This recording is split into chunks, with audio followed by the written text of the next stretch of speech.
While modern families grab food whenever hungry, eating in front of screens or standing at counters, Amish meals are structured ceremonies with strict rules governing every aspect of dining. What seems restrictive to outsiders is actually deeply meaningful practice, creating family bonds and teaching character. The communal bonding through shared meal discipline transforms ordinary eating into sacred ritual repeated 3 times daily. Silent grace. Complete silence with bowed heads and hands folded marks the beginning of every meal, with no one speaking until the patriarch signals prayers end through cleared throat or spoken Amen. The length ranges from 30 to 60 seconds of absolute quiet, with even visiting children required to comply. Why this seems awkward reveals different approaches. Modern families use quick spoken prayers while they pray silently in personal conversation with God. Children learn to stay perfectly still despite hunger or distraction. The discipline this builds extends into self-control and reverence practice. Why this creates mindfulness becomes clear through the forced transition from hurried day to present moment, acknowledging dependence on God's provision. First bite. Food sits untouched while family waits for patriarch to take his first bite, blessing the meal and signaling permission for others to begin. Even when starving, children wait motionless with full plates before them, demonstrating hierarchy made visible through meal order. Why modern egalitarians find this offensive connects to how we teach everyone is equal at table, often with children serving themselves first. Their structure deliberately reinforces patriarchal order, with father as spiritual head whose first bite blesses the meal. How this teaches respect for authority creates visual lesson repeated 3 times daily. Teaching children delayed gratification, when food sits directly before them, builds self-control through daily practice. Community meals follow same principle, with eldest man present, taking first bite, creating clear social order. Children speak only. Children remain silent throughout meals, unless directly addressed by adults, with no chattering, interrupting, or volunteering information. The quietness seems oppressive to outsiders accustomed to children's constant commentary. Why modern parents encourage constant talking connects to valuing self-expression and believing communication skills develop through practice. Their priority places respectful listening above speaking, with children learning more through hearing adults' conversation. How they enforce this involves sharp looks, stopping children mid-word, followed by later correction if violations continue. Teaching children that adults' conversation matters more develops humility and understanding that not every thought deserves immediate expression. The questions they do ask children are specific. How was school today?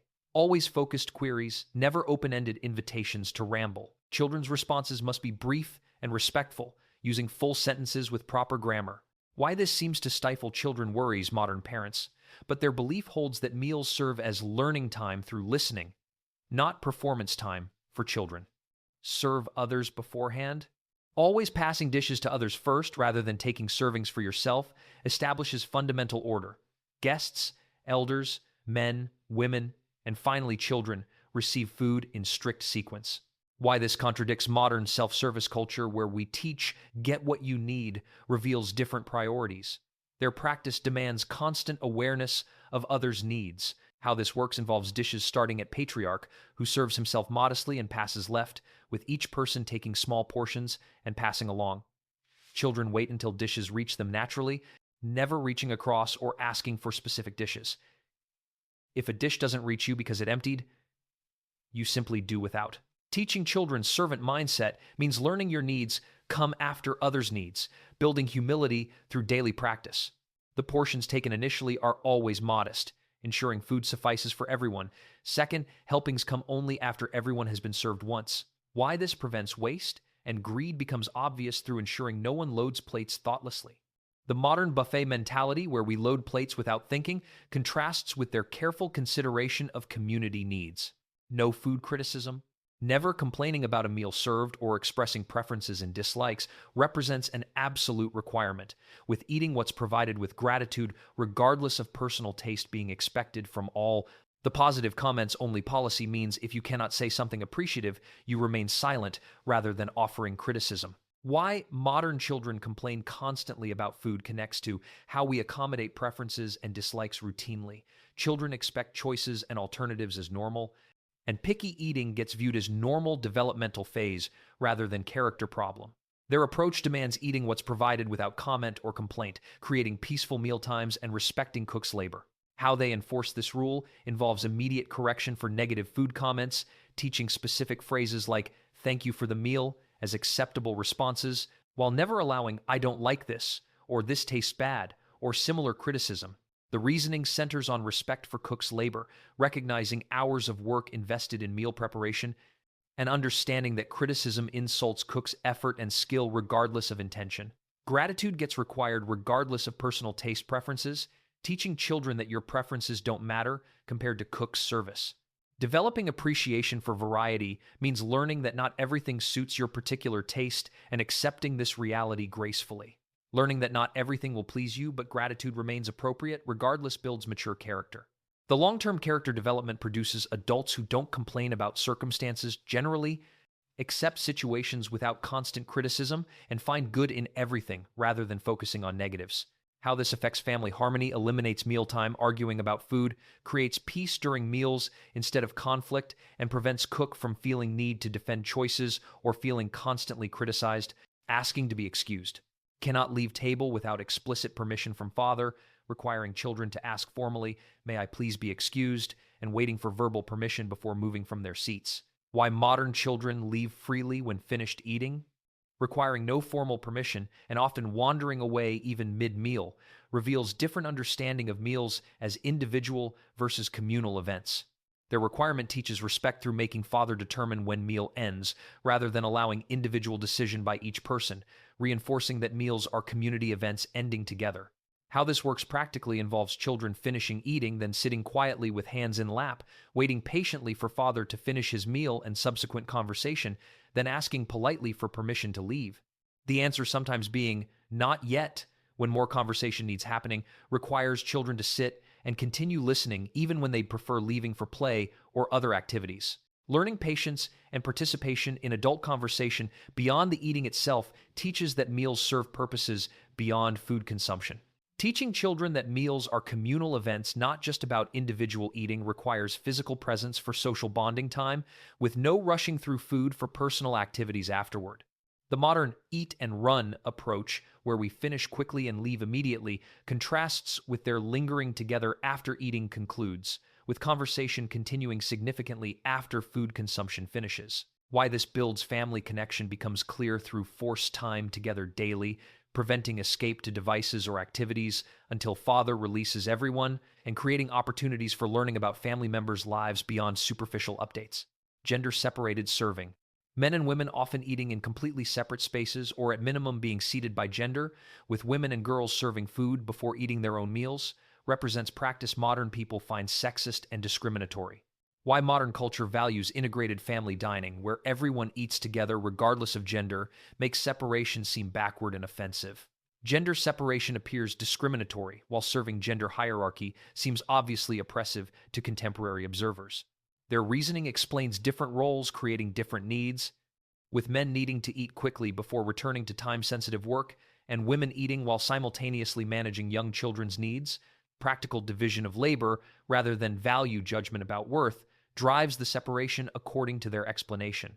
How this works in practice involves men being seated first and served first, women and older girls serving them before preparing children's plates, and men eating while women ensure children have appropriate portions and assistance. Women eat after men have largely finished, remaining able to leave table for handling issues without disrupting men's meal and conversation.